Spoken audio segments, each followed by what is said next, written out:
राधे राधे। मी बाळकृष्ण यात्रा कंपनीच्या वतीने आपलं स्वागत करत आहे।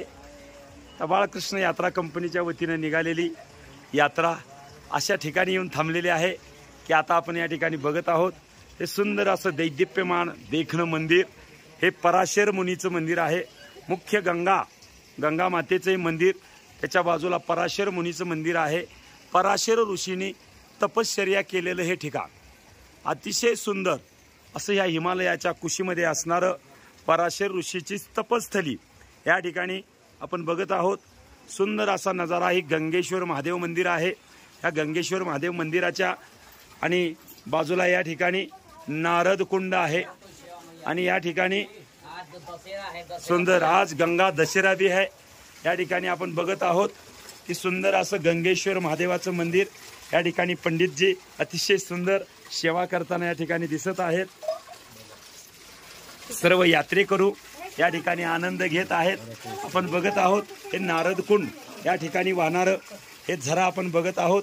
त्याचबरोबर या ठिकाणी सुंदर असं नजारा आपण पाहत असताना या ठिकाणी आपण या मंदिरात जात आहोत। हे मंदिर आहे गंगा मंदिर आणि हे मुख्य गंगेचं मंदिर आहे। या गंगेच्या मंदिरामध्ये आपण बघतो आहोत मुख्य गंगा नाहनी माता मंदिर आणि पराशर ऋषींचं हे मंदिर। या ठिकाणी आपण बघत आहोत पराशर ऋषी हे समोर बसलेले सुंदर असे मंदिर आणि मूर्ती दिसत आहेत।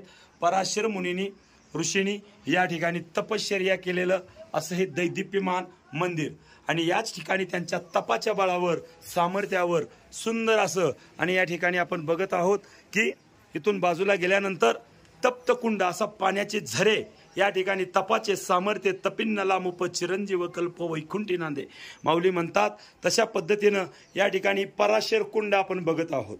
हे पराशर कुंड या ठिकाणी या पराशर ऋषीच्या तपश्चर्येनं हे आणि या ठिकाणी आलेलं आपण बघत आहोत। या आतमध्ये झरा हे गरम पाणी आहे। गरम पाण्याचं हे कुंड या ठिकाणी बघत आहोत। हे तपश्चर्या केलेलं तपाचं सामर्थ्य तपाचं फळ आणि या ठिकाणी गंगा तप्त रूपामध्ये या ठिकाणी पराशर मुनीसाठी या ठिकाणी प्रगट झालेली आहे।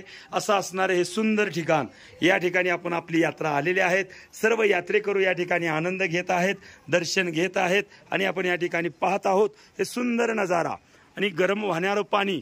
इथून पुन्हा या व्यवस्थापनानं अतिशय सुंदर नियोजन करून समोर आपण बघत आहोत त्या ठिकाणी गरम पाण्याचे कुंड हे वाहणारा झरा त्या ठिकाणी कुंडामध्ये घेतलेला आहे आणि महिलांची आणि पुरुषांची व्यवस्थित आणि आंघोळ करण्याची व्यवस्था या ठिकाणी केलेली आहे। आपण बघत आहोत या ठिकाणी नारायण धुना प्राचीन मंदिर या ठिकाणी सुंदर नजारा या ठिकाणी अतिशय देखणं मंदिर गरम पाण्याचं कुंड। आपण खाली चाललेलो आहोत कुंडाच्या दिशेनं। आपण वरती बघितलं या ठिकाणी पराशर ऋषीच्या आणि तपश्चर्याच्या बळावर या ठिकाणी आणि गरम तप्त धारा त्या ठिकाणी वाहू लागलेल्या आहेत आणि तेच वाहणारी धारा नियोजनानं या ठिकाणी अतिशय सुंदर असे या कुंडामध्ये बंदिस्त केलेले आहेत। आपण पाहत आहोत सुंदर असा नजारा या ठिकाणी पराशर मुनीची तपस्थली आणि त्यांच्या तपाच्या बळावर या ठिकाणी आलेलं हे तप्त कुंड आणि वरून वाहत आलेला झरा।